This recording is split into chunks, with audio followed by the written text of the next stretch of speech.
السلام عليكم. النهارده من مطبخ شوكة وسكينة هنعمل لكم صينية الفراخ تحتها بسلة وجزر خضار، يعني طعم تحفة وسهلة ومتوسخش مواعين كتير.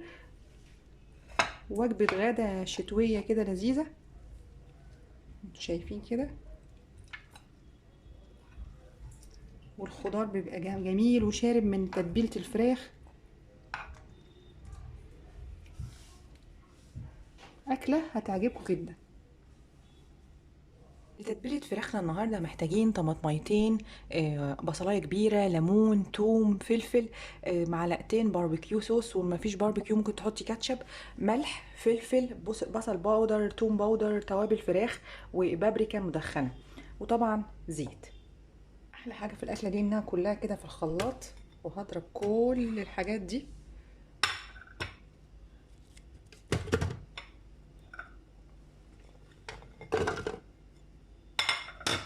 واعصر الليمونة بتاعتي.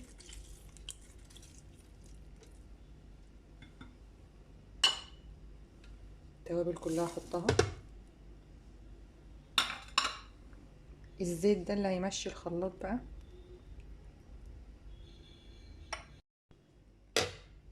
واحط الباربيكيو صوص بتاعتي.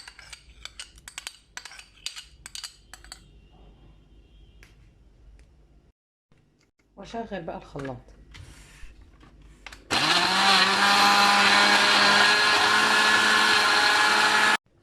دي بقى الخلطة بعد ما ضربناها خالص نخليها ناعمة خالص. هجيب بقى فرختنا، انا عايزة فرخة صغيرة عشان بس ايه، يعني سوى الفرخة ياخد قد سوى البسلة والخضار اللي هيتحط تحته. واعمل فيها بس شوق كده عشان التتبيلة تخشها.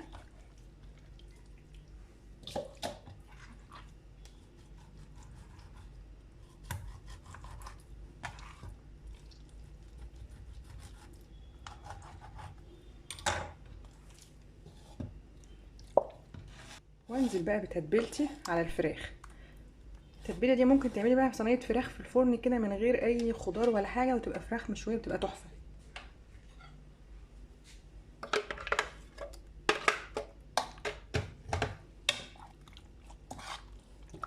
وعلى التلاجة ساعتين، ويا ريت لو بليله كامله تبقى تحفه.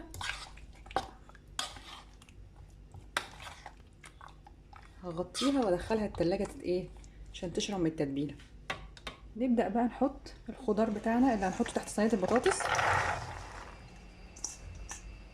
بسله وجزر وبطاطس، انتوا شايفين كده. والفراخ بتاعتنا بقى اشيلها من التتبيله وانزلها على الخضار. انا مش محتاجه اتبل الايه، الحاجه اللي تحت دي، هي التتبيله دي هتنزل على الايه، على الخضار بتاعنا.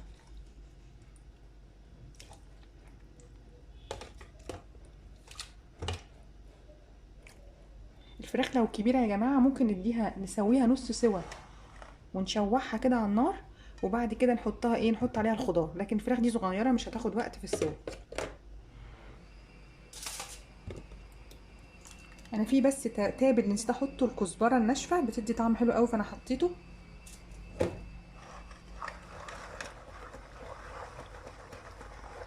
ممكن بس ازود، انتوا شايفين كده، هزود بس شويه ميه صغيرين.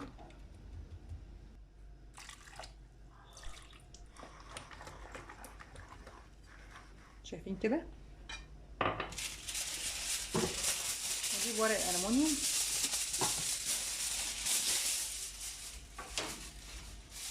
هغطي الصينية بتاعتنا، وعلى الفرن لمدة ساعة، وبعد كده هشيل ورق الفويل وهنزلها تحت الشواية عشان تتحمر.